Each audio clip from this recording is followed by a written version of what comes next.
Tabii ki onlar Göksel'den zamanını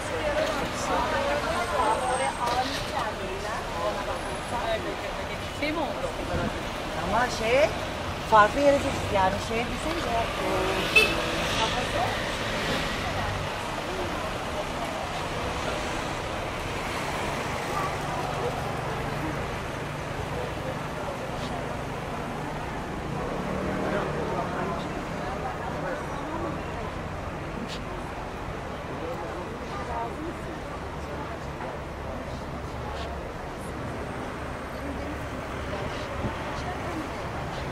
Hadi baba.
Bak abla.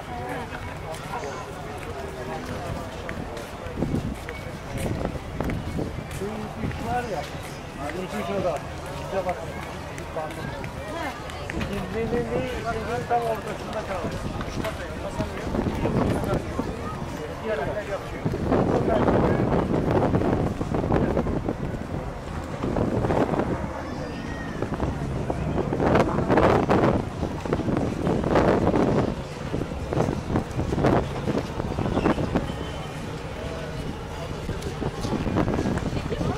Fotoğraf makinesini evde bıraktım.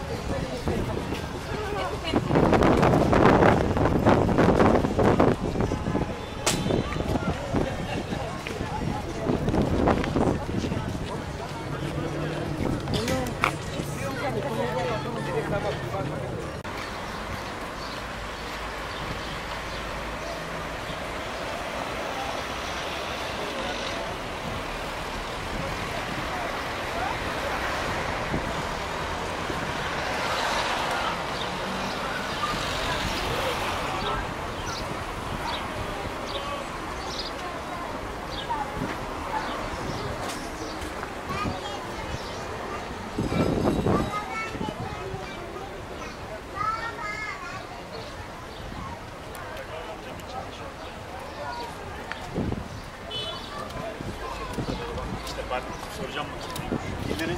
Gelir belgesi. Böyle bordo falan. Bu toplar hangi tarihte? Neresinde? Hani nerede? Araba diğer tarafı.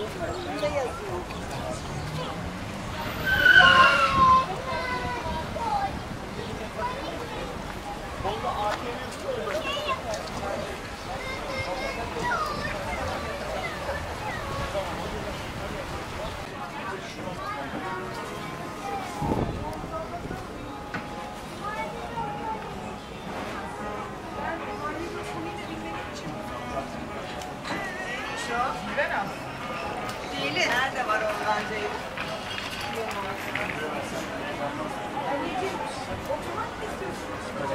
Abi derece sıfır en azından. Yani biliyorsun.